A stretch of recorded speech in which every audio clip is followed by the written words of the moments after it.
السلام عليكم ورحمة الله تعالى وبركاته. مرحبا بكم في فيديو جديد ووصفة جديدة على قناة كوكين ويت شيماء.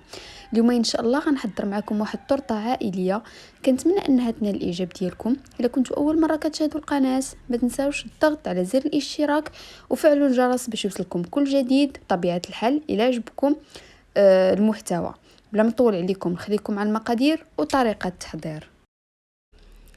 اولا غنبداو بالجينواز. عندنا 120 غرام ديال الدقيق، اي كاس واحد نص سنتيم، 4 البيضات كبار، كاس الا ربع ديال الدقيق او 120 غرام، شويه د الملحه وفاني. غناخذ واحد الاناء اللي غادي نبداو نطربوا فيه. كناخذوا البيض كنطلعوه مزيان. الا كان البيض كبير يمكن لكم تستعملوا 5 البيضات، كان البيض صغير يمكن لكم تستعملوا 4. انا هنا استعملت 4 ديال البيضات. غنطربهم مزيان مع سكر سنيده. للعلم فهاد الطرطه غنحتاج 2 ديال لي جينواز، يعني هاد المقادير غنطيب الجينواز الاولى وغنعاودو نصاوب الثانيه. الا بغيتو ديروهم مقادير تجمعوهم يعني في مره واحده وتصاوبوا الطرطه، تصاوبوا جينواز كبيره وتقسموها على 2 ممكن. انا فضلت انني نقادها كل وحده بوحديتها. هنا ضفت شويه ديال الملح غنطرب مزيان حتى كيولي لنا الخليط فحال هكا، كيخلي لنا واحد الخطوط والقوام ديالو يعني شاد في راسو. هانتوما شوفوا كيف ما كدير لنا داك المنقار، وفاش كنديروا به نشكلوا بها يعني شي شكل ولا شي حاجه كيبقى مرسوم لينا على السطح، يعني ما تيغبرش دغيا دغيا. هنا خديت واحد الصفايه صفيت الدقيق، يعني واخا تكونوا مصفيين الدقيق عاودوا صفيوه. وهنا غنضيفوا على 3 ديال الدفعات.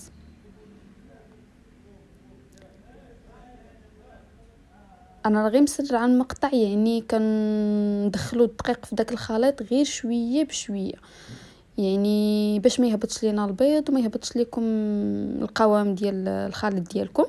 يعني كنبقاو نطربوا من الاسفل الى الاعلى وعلى شكل او كبيره او صغيره.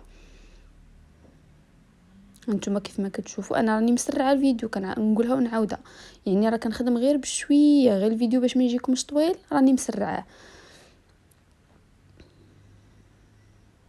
هنا جبت واحد الطاوه اللي درت فيها الورق ودهنتها بشويه ديال الزبده.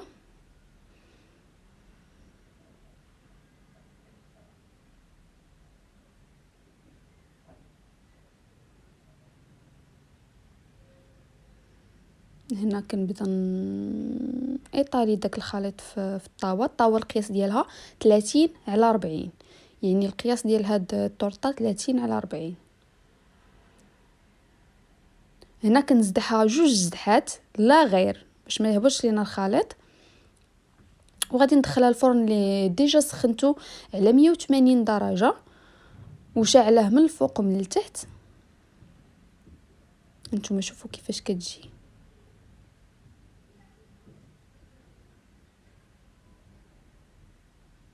خديت واحد الورق اخر اللي غنقلب فيه. شوفوا فاش كدهنوا بالزبده، يعني راه ما كتلتصقش لكم في الورق اولا في الطاوه ولا شي حاجه. يعني والجينواز ضروري انكم غديروا ليها الورق، ضروري من الورق. غندوزو للطبقه المقرمشه. عندي 75 غرام ديال البراليني، 25 غرام ديال الزيت، 220 غرام د الشوكولاته بالحليب و80 غرام ديال الفويتين. غادي نمشي ندوب داك الشكلاط وغادي ندوز باش هنا بعد ما داب ليا غادي نضيف عليه الزيت. داك الزيت الدور ديالو انه ما كيخليش لينا داك الشكلاط كيقصاح في وسط ديال الكيكه، كيبقى مقرمش وكيحافظ لينا على ديك القرمشه ديال الفيتين.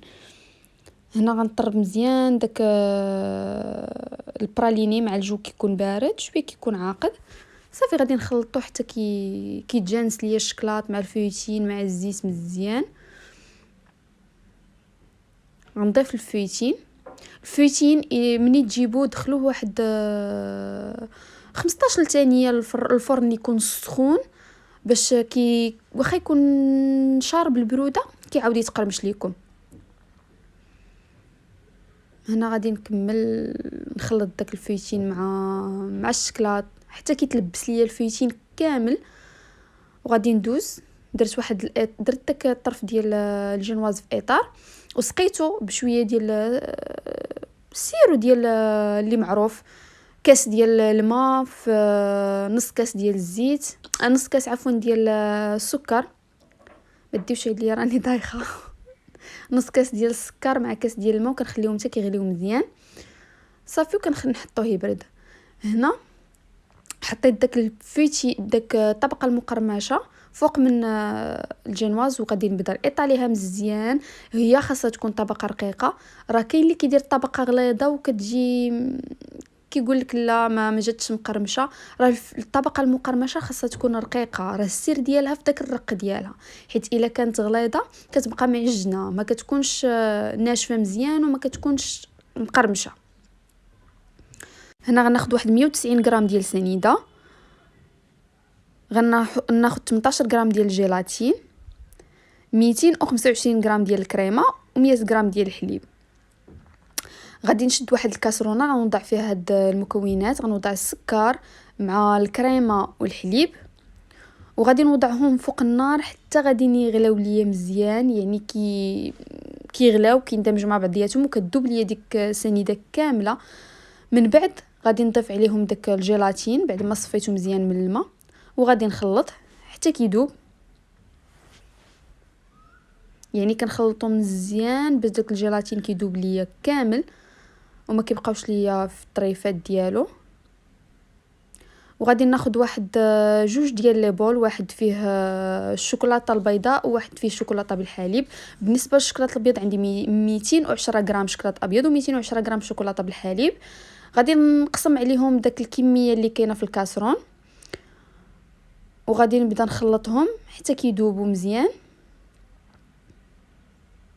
هانتوما كتشوفوا الشوكولاته الابيض كيبدا يذوب، يعني من الاحسن يكون شوكولاته نوعيه جيده عندك وتمشيو ديروا كالا ولا داك الشوكولاته بديل الشوكولاته اولا شي حاجه.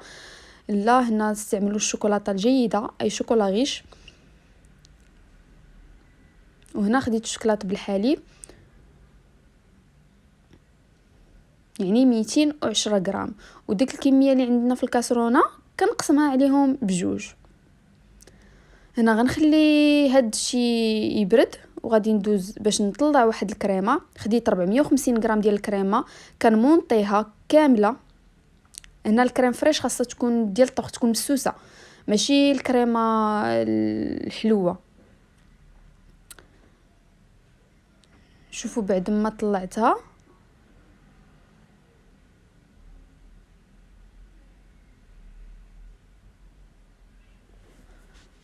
كنطلعها مزيان مزيان.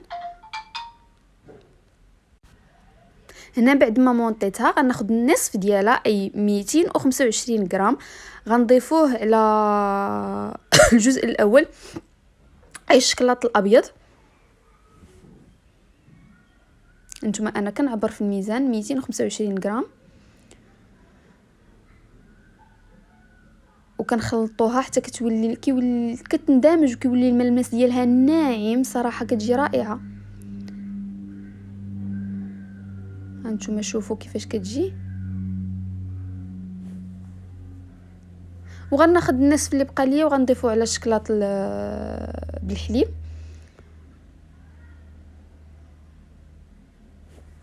شوفوا كيفاش كيندمجوا كيولي لا اللون ولا الملمس ديالهم كيجي رائع.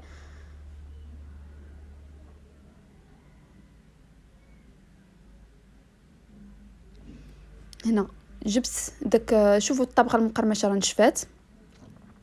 غنضيف عليها الجزء الاول ديال الشكلاط بالحليب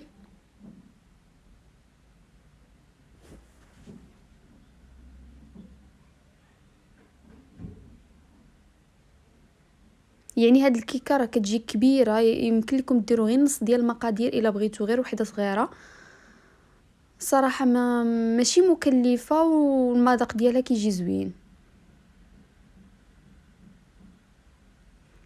هنا غادي نضيف عليها الطبقه الثانيه ديال الجينواز، وغادي نسقيها بنفس السيرو، وغادي نضيف الكميه الثانيه ديال الشكلاط الابيض.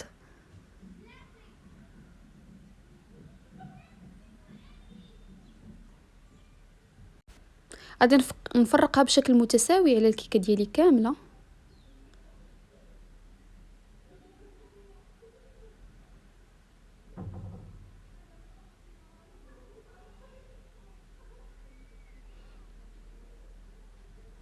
وهنا غادي ندخلها المجمد وغادي نخليها ليله كامله.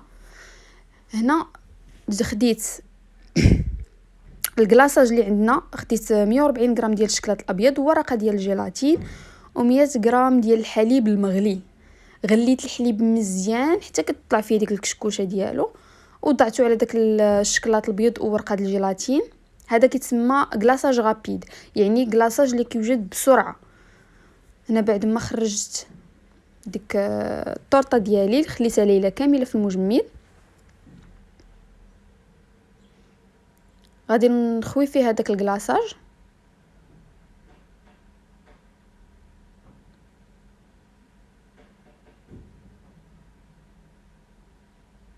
نتوما راه يعني ما كياخذش وقت بزاف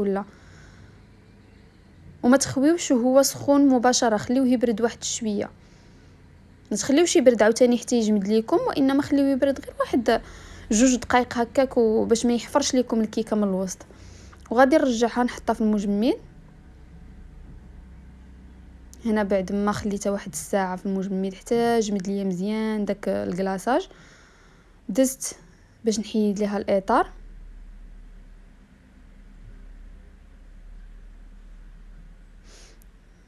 وغادي ندوز باش نقسم ليها دوك الجوانب باش كيجيو مقادين.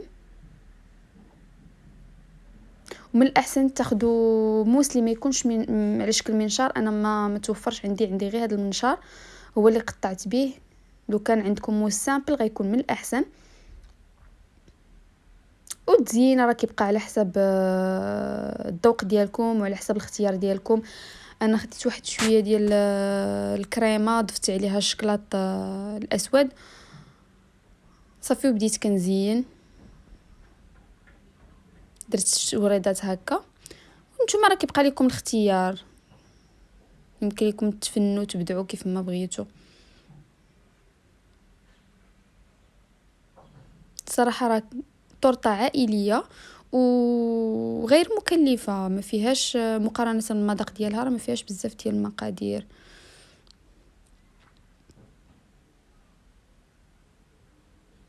وها هو الشكل النهائي ديال الطورطه ديالي. كنتمنى انها تنال الاعجاب ديالكم، ولا عجباتكم خليو لي واحد لايك وكومونتير شجعوني فيه، و ما تبخلوش عليا بلايكاتكم وكومونتيراتكم الا كنتوا اول مره كتشاهدوا القناه. وعجبكم المحتوى خليو لي واحد ابوني وفعلوا الجرس باش يوصلكم كل جديد والمزيد من الفيديوهات. غنقول لكم بالصحه والراحه، ونتلاقاو في فيديو اخر ان شاء الله.